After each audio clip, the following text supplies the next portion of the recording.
I'm very excited for our next guest. I covered this story a couple years back. It's a name that you should know. His name is Bakari Henderson. He lost his life while he was traveling abroad in Greece, and justice still has not been served. So I'm very excited to bring on Bakari's father, Phil Henderson, and Bakari's mother, Jill Henderson. How y'all doing? We're doing all right. Can you see me on the computer? You can see me, right? Yeah.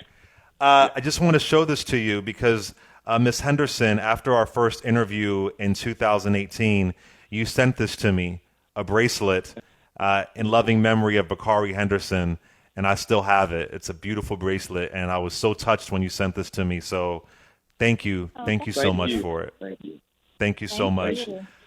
So for folks that don't know, tell us about the story and what happened in July of 2017 with your son in Greece.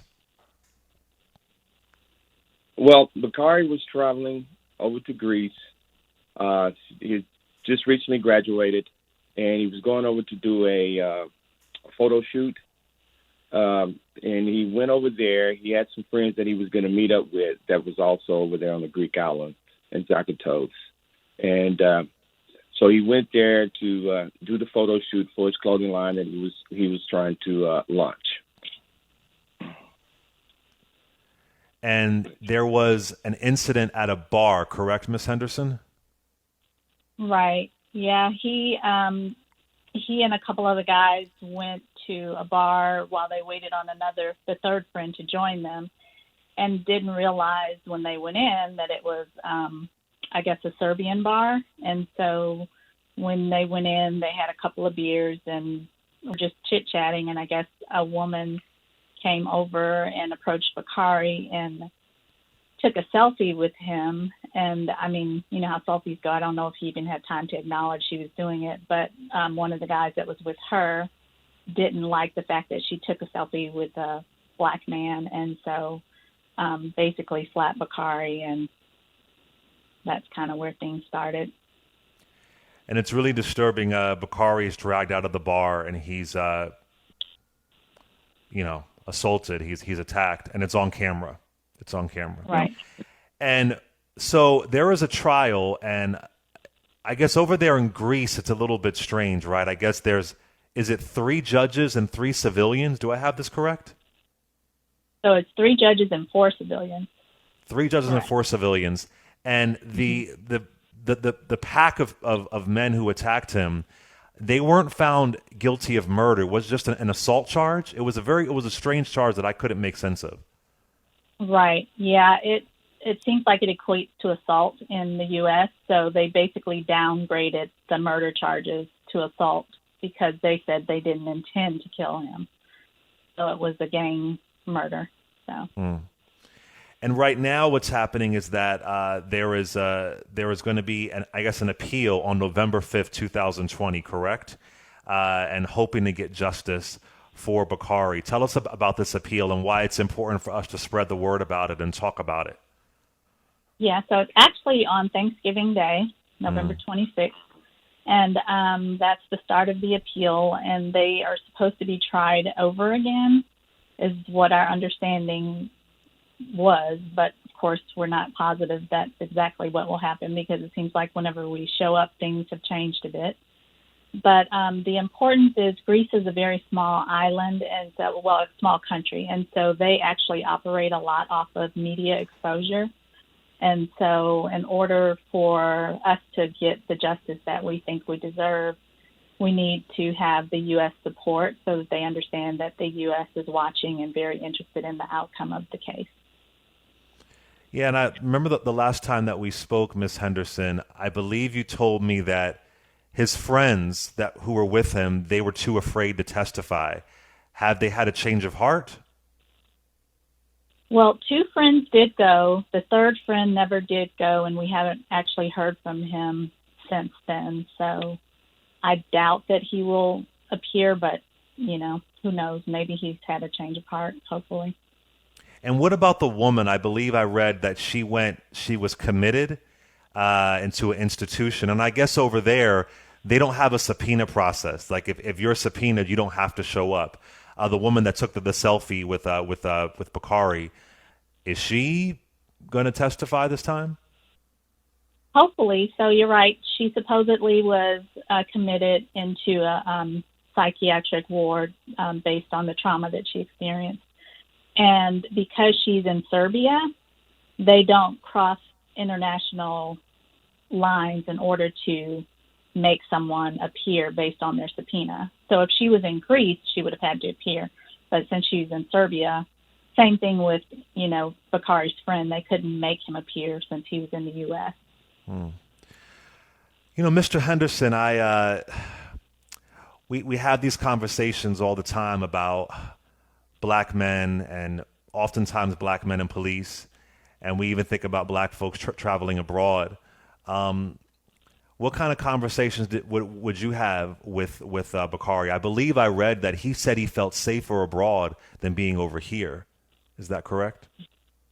Yeah, Bakari had traveled quite a bit at a young age.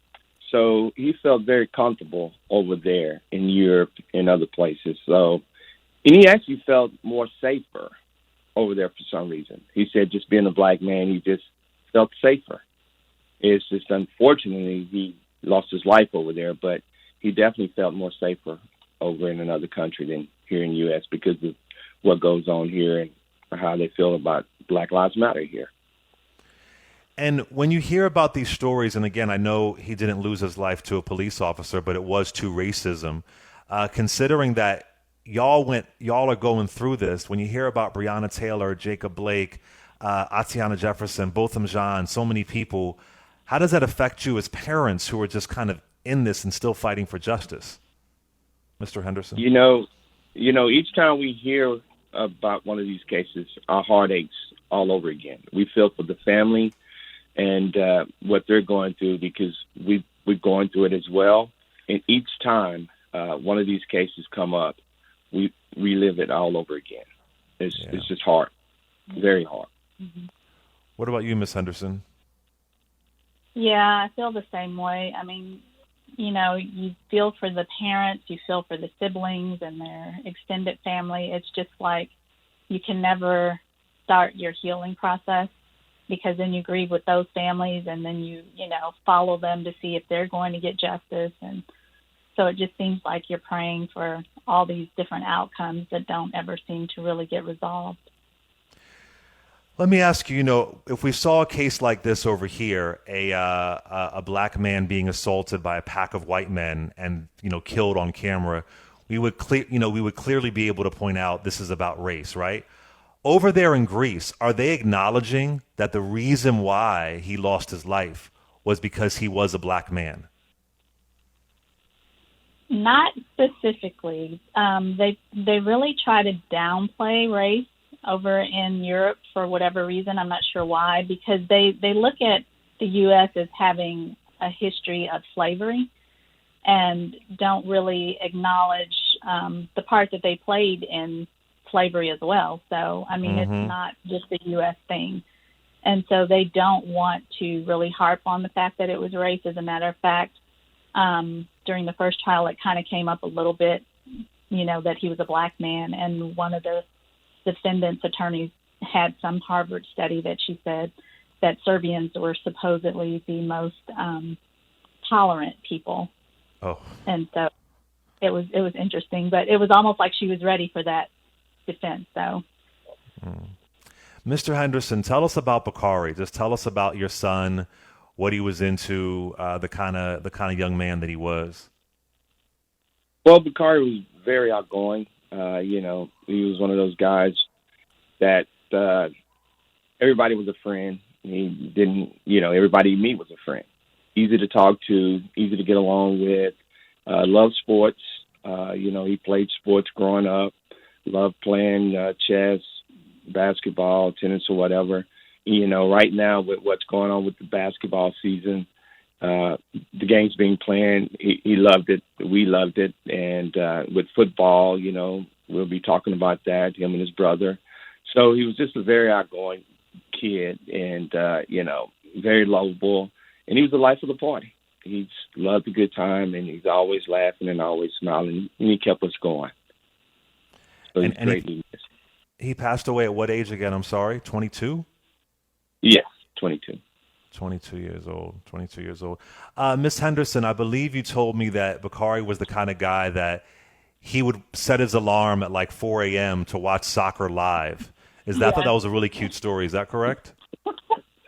Yeah, as a matter of fact, when he came home from college, he drove himself back, and we wanted his brother to go meet him, and he was like, no, because we're going to stay up all night and watch soccer, and then I'll hit the road, once the soccer games are over. But, yeah, he's serious about soccer, tennis, basketball. If it's his team or his player, he was dedicated. So no matter what time it was, he was going to get it in. So on November 25th, and even beyond that, tell us what justice would look like for you and your family, Miss Henderson. What does it look like, considering the courts over there in Greece and you're over here? What does it look like?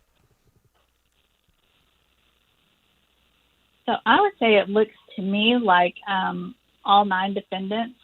It'd be great if they found the 10th person, but, I'm not very hopeful for that. But 9 defendants at least would serve the maximum amount of time for murder and not get off with leniency for assault or for doing, time for working in prison or good behavior or all these other types of leniency rules that they have in place. So that's what justice would look like to me. It's interesting. After we spoke a couple years ago, I had some friends who were planning a trip to Greece, and we all decided not to go after hearing about the story, partly because, even outside of Greece, European conservatism is on the rise all over Europe, right? Mr. Henderson, for folks who are listening to this, and for Black folks who are listening, and they're like, I don't know about going overseas. I don't know about going to Greece. What do you say to that? I would say that's a good question. I would really say you have to be careful, and the reason I say that because of our situation here in America, Greece is not fond of America because of who we have running the country, and it's just not big on America, period. So I think being a Black American, it's definitely a disadvantage to us to go over there at this time with what's going on with us in America as well. I just feel it's just not a good time right now. I hear you. I decided not to go. I said, nope, not doing that.